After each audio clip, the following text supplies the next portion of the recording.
Brandon's entering his 5th-year option. Brandon's been a fantastic player for us. We might not be out here next season. That's all I got.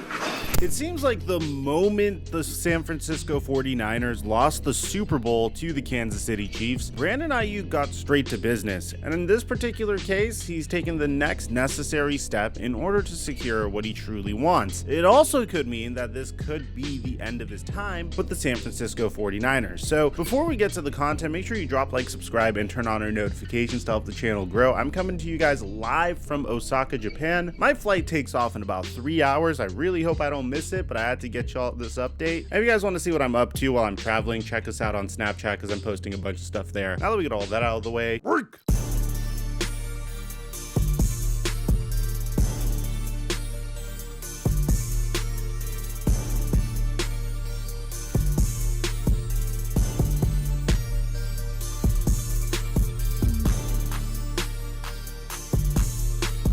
Over the past few days, we've been dominating on Prize Picks. We've been hitting an NBA, MLB, and we're on a hot streak, making a ton of money while having a lot of fun while doing it. I post my picks for free on Instagram, so you can literally just go copy my picks and just enjoy the game. And right now, Prize Picks will double your deposit match when you use my promo code FlightMike when you sign up. Or you can just click on the link in the description down below and sign up for Prize Picks. And thank you, Prize Picks, for the sponsor. Mic check 1 2 1 2. What's going on, everybody? Brandon Aiyuk was selected by the San Francisco 49ers in the first round of the 2020 NFL draft. In a draft that was notorious for the depth that it was supposed to have at the wide receiver position, Brandon Aiyuk was most definitely a revelation for the San Francisco 49ers. In his first season with the squad, he had 748 yards receiving and 5 touchdowns. In his sophomore season, he took a slight step back with 826 receiving yards in way more games, but also 5 touchdowns. Not necessarily a huge step back, but it wasn't really building upon the success of his rookie year. At that point, the San Francisco 49ers seemed to have found their number 1 wide receiver in Deebo Samuel. But over the past 2 years, something completely flipped for the 49ers. Brandon Aiyuk had 2 back-to-back 1,000-plus yard receiving seasons, and this past year he exploded for over 1,300 yards receiving and 7 touchdowns, becoming an all-pro for the first time in his career. It's no exaggeration when I say that Brandon Aiyuk is the heart and soul of the San Francisco 49ers, because not only is he a dynamic wide receiver and one of the best wide receivers in the league that is rapidly developing and hasn't even hit his prime, but at the same time, he is one of the best run blocking wide receivers in the entire NFL. And when you consider the entire San Francisco 49ers offense is based upon the concept of running Christian McCaffrey in zone running schemes and trying to confuse defenses by also motioning out Deebo Samuel, having a wide receiver like Brandon Aiyuk that could either decimate you down the middle or is one of the best run blocking wide receivers in the NFL is very, very important to a team like the San Francisco 49ers. And it seems like Brandon Aiyuk is very much aware of this. The moment the Super Bowl ended and the San Francisco 49ers lost to the Kansas City Chiefs again, Brandon Aiyuk was clearly emotional about the situation.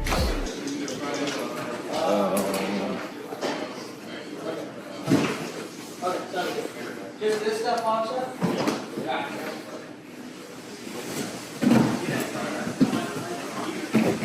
Just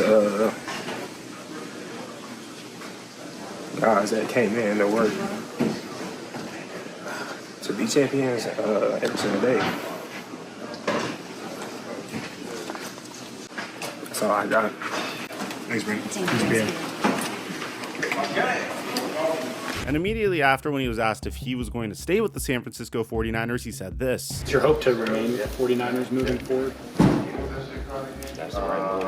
Now, the crazy thing is, it seems like all of Brandon Aiyuk's family and friends all got together to do their absolute best to run a campaign to squeeze the San Francisco 49ers into paying him. Immediately after the Super Bowl loss, Brandon Aiyuk's best friend on Instagram posted this. This is the exact reason why we're leaving San Francisco. Thank you, 49ers, for drafting my brother. We are forever grateful. BA to Vegas. Why does your all-pro 1,300-yard receiver have 3 catches in the Super Bowl? Which, by the way, I I wanted to say that there's virtually no chance of the Raiders getting Brandon Aiyuk. I mean, you're already paying Devontae Adams. Jacoby Myers was a huge revelation for them as well. It wouldn't make sense for them to pay Brandon Aiyuk and bring him to Vegas. But I guess when you're part of Brandon Aiyuk's entourage, the dream scenario would be to get to Las Vegas because you'd be close friends with a Las Vegas Raider. There's a huge club scene in Las Vegas, obviously, which is why I'm assuming that's why his friend would want to go to Vegas, even though from a football standpoint, it would make no sense at all whatsoever and has literally no chance of it happening. Sorry, Raiders fans. But having an entourage of a superstar talking about the state of that superstar's career is very common. I mean, whether it's Terrence Parsons talking about Micah Parsons' career, or Dak Prescott's brothers always talking about Dak's career, or even Trevon Diggs commentating on his brother Stephon Diggs. You remember those tweets from Trevon Diggs saying that Josh Allen was